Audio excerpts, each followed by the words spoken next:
Can this group of mutants hold everything down as they are united by war? Let's talk about Expatriate X-Men number 1 in this video.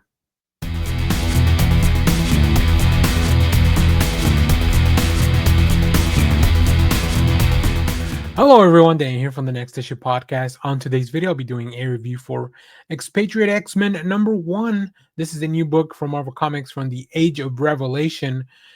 This book is written by Eve L. Ewing with Francesco Mortarino on art, Raul Angulo on colors, letters by Ariana Meher.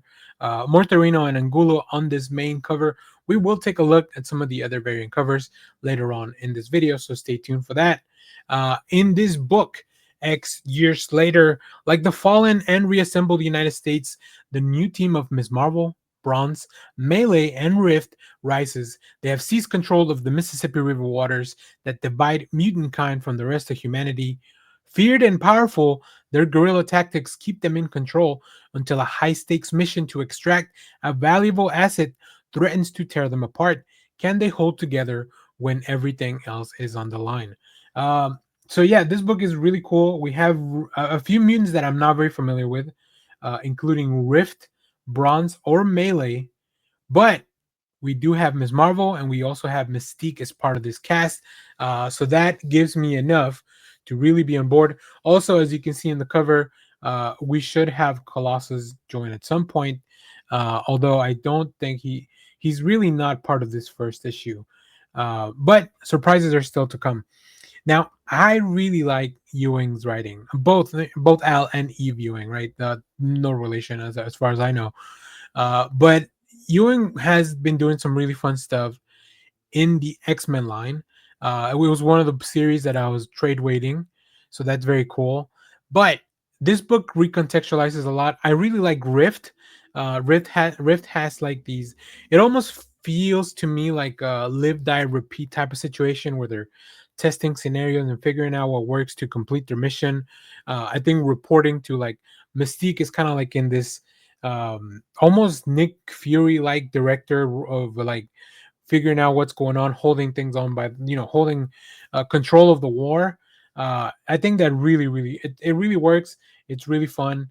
The art is fantastic, very dynamic, very much action packed, but also with these little moments of like, oh, we are in for it now. There's a huge big double page spread that you'll see, which really gives you a look at not just the characters that are kind of fighting here, but also the grandness of their mission. I really like a good heist or a good mission like this, which you have to be very inconspicuous. You have to be very precise. And I think the X-Men are not usually, they're not very surgical with their strikes, if you will. So, but I appreciate the stuff that's kind of come together from this book. I think, as I've mentioned in some other videos about this Age of Revelation series of books, they have very interesting concepts. They have great creative teams put together. It's just very hard to buy into the larger premise of the Age of Revelation, but this is probably one that I'll be revisiting once all 3 issues are out. I'm also planning on doing like a tier list of like the all. I've read all the issues of that have come out from this wave of Age of Revelation, so I'll do a tier list of that. So let me know which ones you're enjoying, which ones you maybe would put towards the bottom, etc.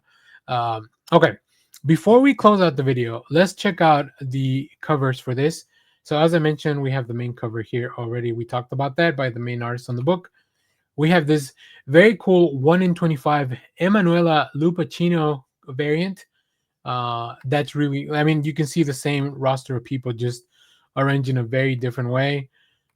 We have this really cool Joshua Cassara Revelation variant, which this might be why we haven't seen Colossus, because he's maybe stuck in space, question mark.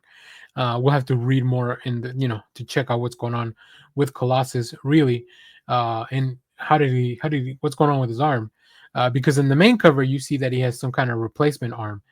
Also, can he lose an arm like that? What's going on? I don't know. It's a lot of questions about Colossus. This is a really cool one. Leniel Francis Yu drawing Mystique as a spy, as she should be. Maybe my favorite iteration of Mystique is when she's doing spy things. And in this one, that's really kind of her role. And then also Riki Yagawa, once again, shining with another Mystique cover. Of course, Mystique, very popular character, so I can see why she gets two covers. And we're back to the main cover. But here's the one where you can see Colossus has a replacement arm, so something definitely happened to him to have lost that arm. So interesting. Want to dive into that. I like Colossus a lot. I like this team a lot, even though I've just met some of these mutants because, like I said, I'm behind on some of these X-Men books. So if they've introduced a lot of these characters in other stuff, I'm not quite there yet. So if you have read this book, let me know what you thought about it down in the comments. As always, thank you for watching, everyone. Remember to share, like, subscribe, hit the bell so you know when we go live. That is most Saturdays, 10 a.m. Central Standard Time. And stay tuned. We will have more comic reviews, trailer reactions, TV recaps, all that fun stuff here in the channel. Thanks for watching, everyone. Bye-bye.